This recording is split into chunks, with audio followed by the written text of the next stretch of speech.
Hey guys, welcome back to your channel journey to success. आज हम करेंगे unit number 4 का पार्ट 2, जिसमें हम जितने हमारे रिमेनिंग टॉपिक्स रह गए हैं यूनिट 4 की वो कवर करेंगे।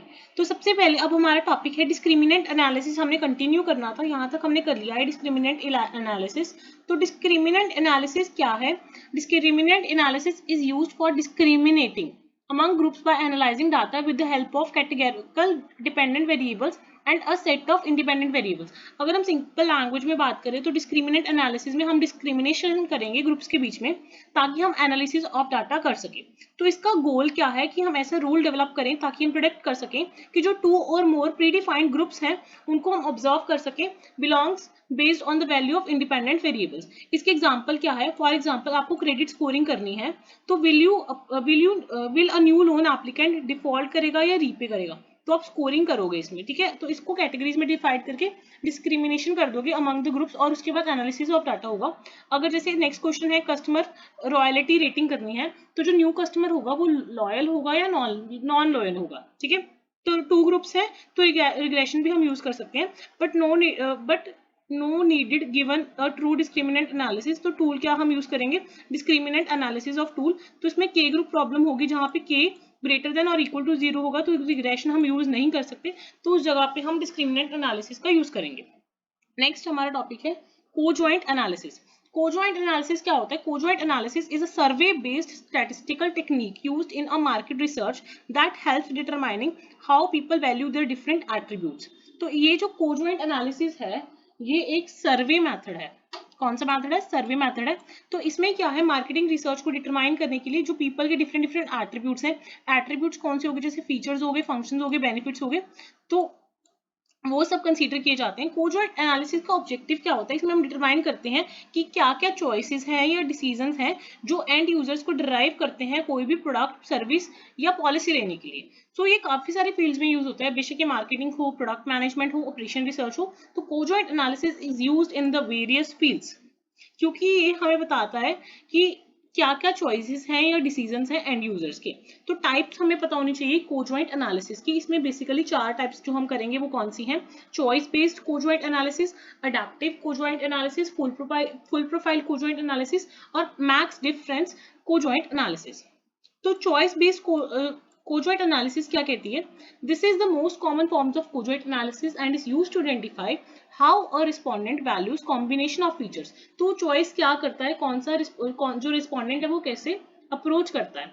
अडैप्टिव कोजॉइंट एनालिसिस में क्या है? This is the form of analysis customizes each respondent survey experience based on their answers to the early questions.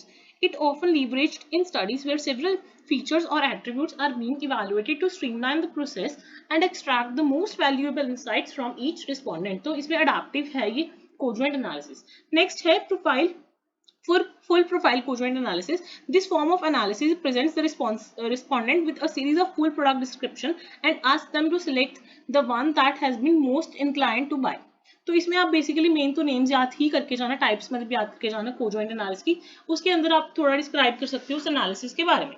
Next है max diff conjoint analysis. This form of analysis presents multiple options to the respondents which they are asked to organize on the scale of best to worst. मतलब which of the following will they buy the most and which of the following is least liked by them।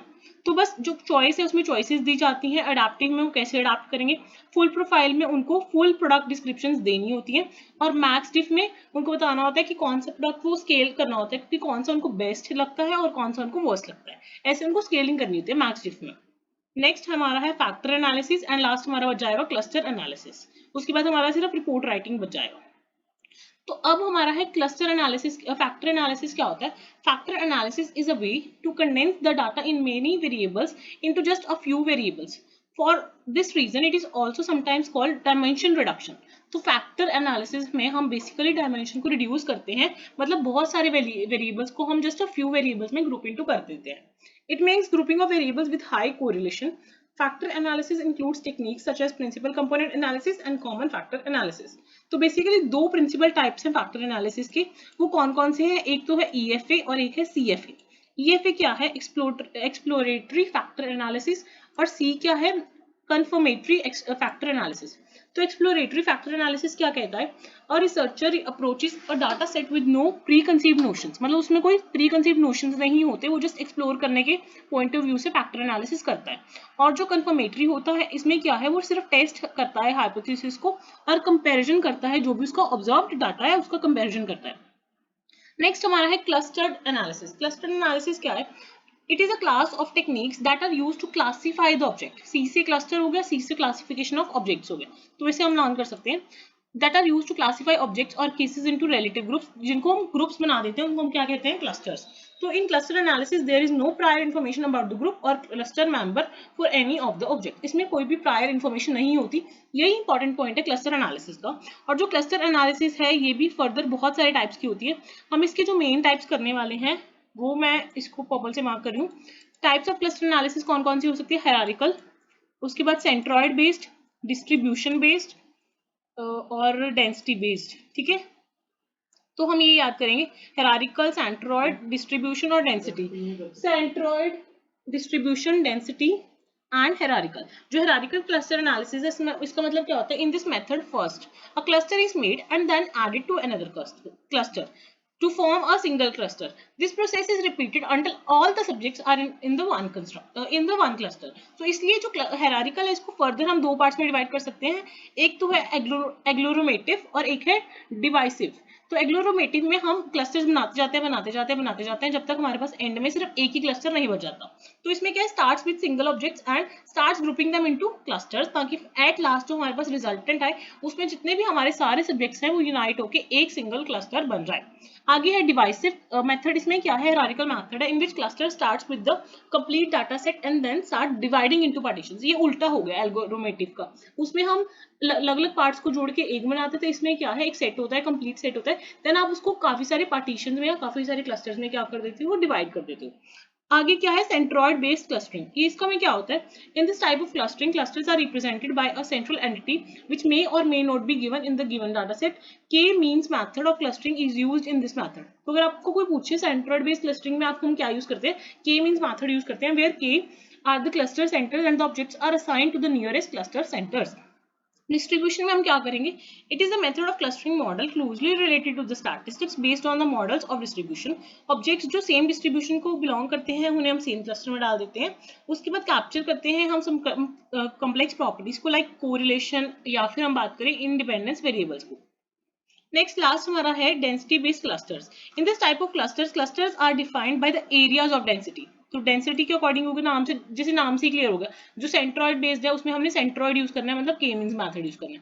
जो distribution है उसमें हमने same distribution वालों को same cluster में डाल देना है, और जो डेंसिटी बेस्ड है उसमें डिफाइन करना है on the basis of area of density को। Objects in sparse areas are usually required to separate the clusters, और जो भी सेम एरियाज में होते हैं उनको सेम उसमें डाल देते हैं। The most popular method in this type of clustering is dB scan. ठीक है, बाकी हमारा ये टॉपिक कंप्लीट हो गया है, बाकी मिलते हैं नेक्स्ट वीडियो में। So don't forget to like, share and subscribe.